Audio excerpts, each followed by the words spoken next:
Hello Year 10, this is your GCSE Music Lockdown Learning Review. So this is the work, the things you're going to address and look at over the summer holidays to help you, and I look forward to seeing you back in this classroom come September, where we're going to have to do a serious amount of practical work.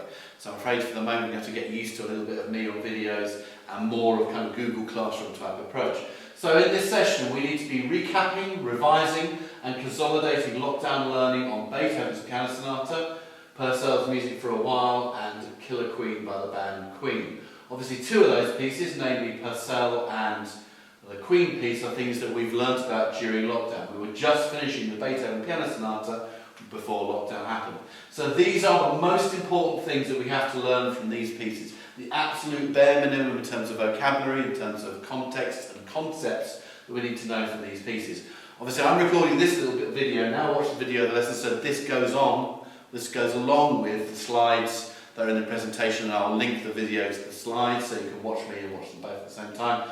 And then finally, as we head towards the summer holidays, some other useful revision resources for you to use. So we've started this piece at the start of the year, which seems like ages and ages ago now, and we were finishing it just as lockdown was happening. So this is Beethoven's piano piece, Beethoven's Pathetique Piano Sonata. So the single most important thing to have learned and remembered, I'm really hoping you're shouting at your computer screens now, it's the structure. It's the idea of sonata form, it's an overview. So we have the exposition with the first subject, a bridge between the two, and the second subject. Then we have the development section. The composer takes those two subjects, develops them in very different ways. Then we have a recapitulation, once again, recap, recapitulation, repeat, recap. First subject, bridge, second subject. So sonata form, your brain should go immediately. Sonata form, exposition, development, recapitulation. I'm going to say that again. Exposition, development, recapitulation. Say it back to me. Exposition, development, recapitulation. Important thing, a consolidation activity for you to know for this piece is to know where the different things happen. Unusually, this piece starts with a slow introduction. Remember this?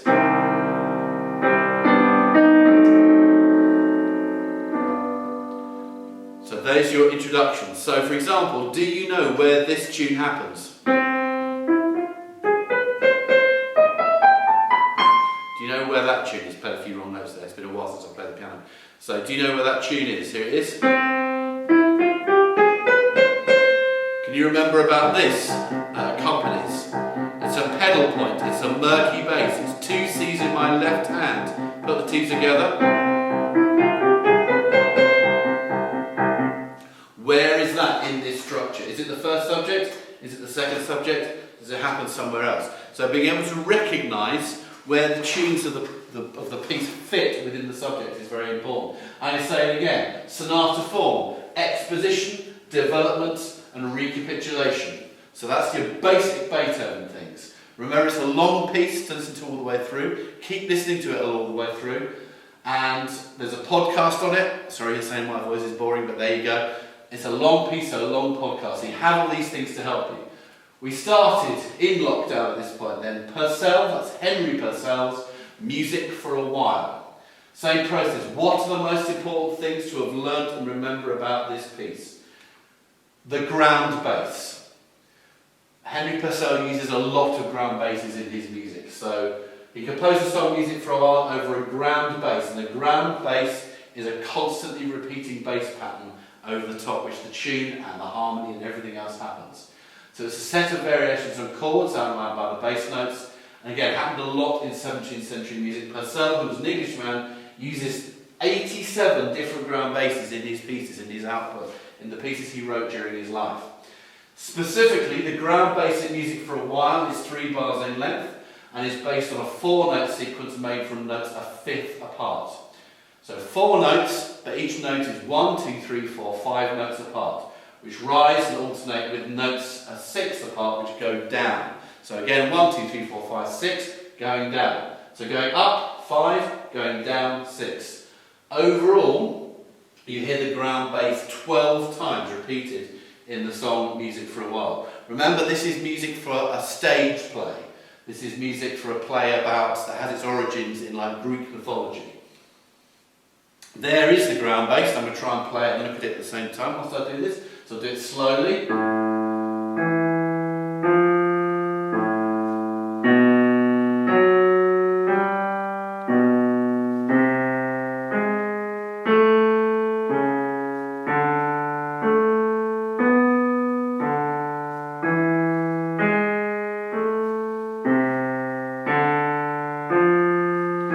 And then you start again and the whole thing repeats with a little slip there. And so on and it goes, yeah? So it repeats over and over again. You can hear and see, we're starting on the note A. Remember this is bass clef, so bottom space A. We finish on the note E. If we go A, B, C, D, E, those notes are 5 notes apart. So A is the tonic, I can hear you all shouting at me. And then E is the dominant. Remember, tonic is 1, dominance is 5. That vocabulary fits all the classical style pieces. So it fits with Bach, it fits with Beethoven, it fits with this. So the notes are underneath. One consolidation activity you can do is to try play it, or only on your guitar, everybody else on the keyboard, or even sing it. Remember, if you don't have a keyboard at home, that's something I'm definitely going to sort out when you come back in September. I know Thomas has managed to sort himself out one via Miss Dylan. Thomas, that's amazing, well done. Huge thanks to Miss Dylan as well. But try playing. There's links to virtual keyboards and pianos. They're all in all the lesson slides. So even if you're just picking out the note on the screen, because you don't have any other way to do it, that will help you to remember it. Notes are written in. One of the previous presentations has the grid in, so try and do it. So remember, ground bass, Purcell, ground bass. Beethoven, Sonata Form, Purcell, ground bass. Other important things to do with this piece as well. So 3, a little bit 4, very important words to do with Killer Queen and Defying Gravity and this piece. So this vocabulary, this slide covers those, 1, 2, 3 set works. Music for a While, this one, Defying Gravity, which you did with Mr. John, and then Killer Queen, which is the one we're just starting to finish in lockdown as I'm recording this. So, syllabic. 1 syllable of a word is put to 1 note of the tune. It has an opposite, that's melismatic. Many notes in the tune are put to 1 syllable.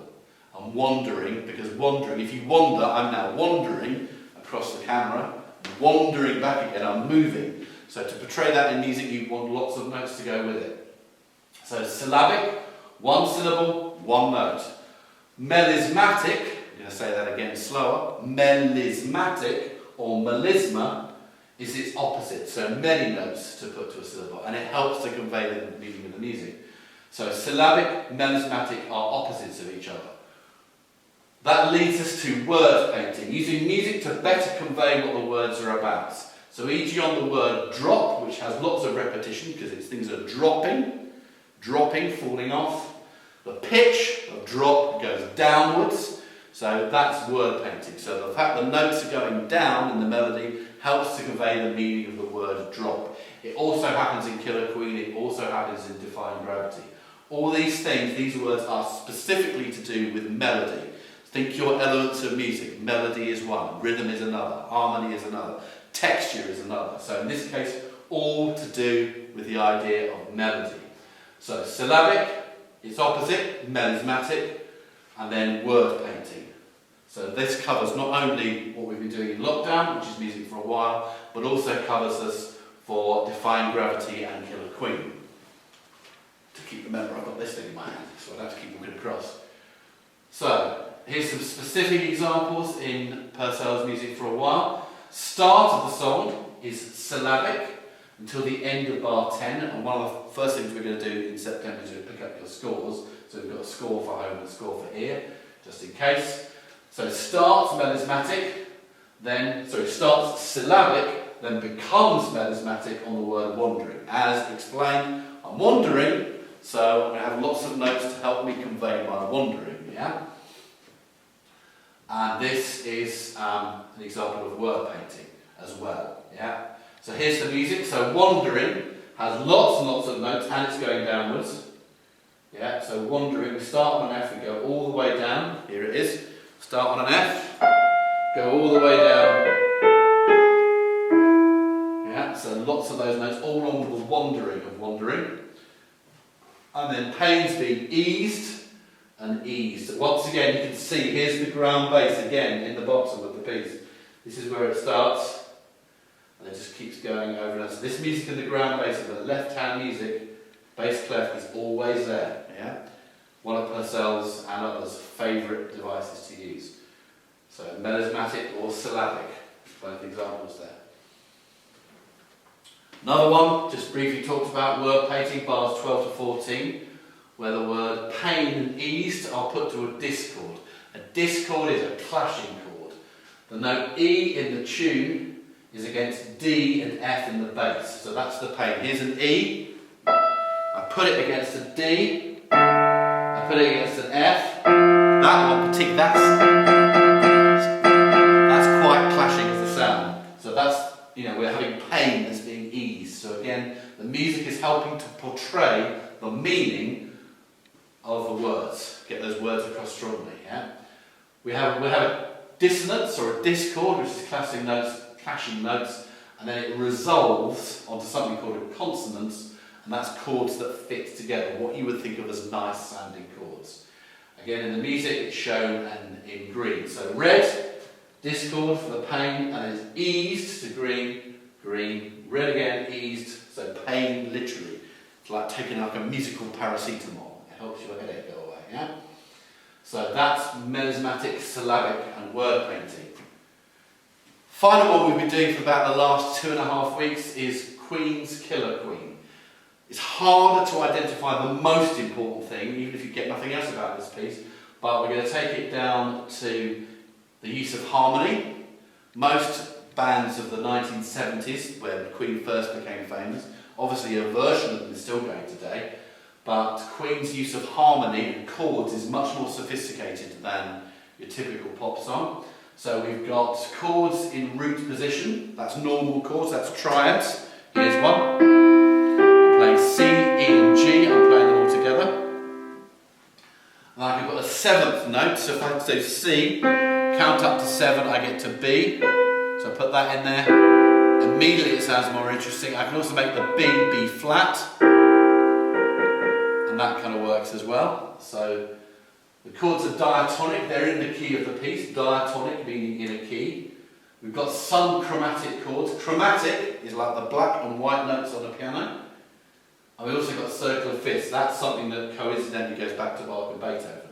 So Queen and Freddie Mercury in particular is looking right back into music history for inspiration, even though this is a pop rock song of the 1970s. We've got a tonic pedal. Again, C. Coincidentally, C minor tonic pedal also happens in Beethoven's piece, but done in a very different way, obviously, because this is a very different style of music. So we've got a pedal note, the idea of notes that happens, then things over here, C, lots of C's, change the chord.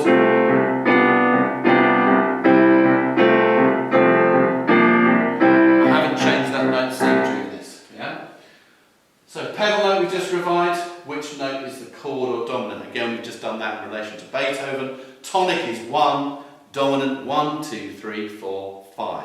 So tonic 1, dominant 5. Then again, like Music for a While, like Defying Gravity, we've got some word painting. We've got an upward slide, or glissando is the proper word, so the music goes up, slides up on Queen. That's to make it sarcastic sounding. And then we've got a piece of 1970s music technology. This would have been a box that provided this rather than something using on a computer. It's a phaser effect on the word laser beam. Yeah? And it helps to portray rather the idea of it being a laser. And the high vocals and excited snare drum rhythm on wild as well. Again, the music is helping to sell the idea of the words. So the word setting in this, the lead vocal, what Freddie Mercury sings, is almost entirely syllabic. What does syllabic mean? It means one note per syllable. So there are your revision questions. What does it mean? What's its opposite? I'm not going to tell you because I said it like 3 minutes ago. So that's how it works. That's where this video is going to find its way once I've edited it and got rid of all my fluffs and mistakes. That's going in there so you can watch it as well. And then over the summer holidays there are lots of other things I've given you. Specifically to these pieces I'm going to include Renee, this is for you. Edexcel notes for Beethoven and Purcell and Queen. Obviously everybody can use them, but it's Renee that usually asks me to send it around, so here it's coming at you here. I made you a little tutorial video about how to play the ground bass, how to do the trills, how to do the chords in Purcell's piece. That's going in as well. There's another little video recorded in this very classroom about 2 weeks ago about how to play Killer Queen. So Thomas, you've got your keyboard now, so you can try that. I think everybody else has something to play on. And then you've got your simple to play home version. So all these things will help you to revise and consolidate your learning over the summer holidays. I cannot emphasise enough, the moment we are back in this classroom, we are going to be a computer each with some space between us, and it's going to be getting that coursework done. It's probably, not promising you, probably now just one composition, one performance, and we have 2 more set works to study. And we're going to do a lot of those set works like via Google Classroom. So say, the moment you're here is the moment we're doing coursework in September. So please, in the summer holidays, have some downtime, relax, spend time safely, of course, with your friends and family. But don't forget, you are going to have to take a GCSE in something. Then it might be a cut down version of GCSE, unlikely to be like year 11, where I just gave them grades. You guys are going to have to do something. So if you've engaged with your work brilliantly, if your engagement's been a bit iffy, because I know it's difficult, I know there's things going on at homes and all that kind of stuff to get in the way, but we're going to have to pick this up in September with a vengeance. It's going to have to be fast, we have to get it done, it's going to have to be positive, it's going to have to be amazing. So in the summer holidays, do have some relaxing time, but don't forget your schoolwork as well. Stay safe, be kind, and be a little bit prepared. Mr. Crawley,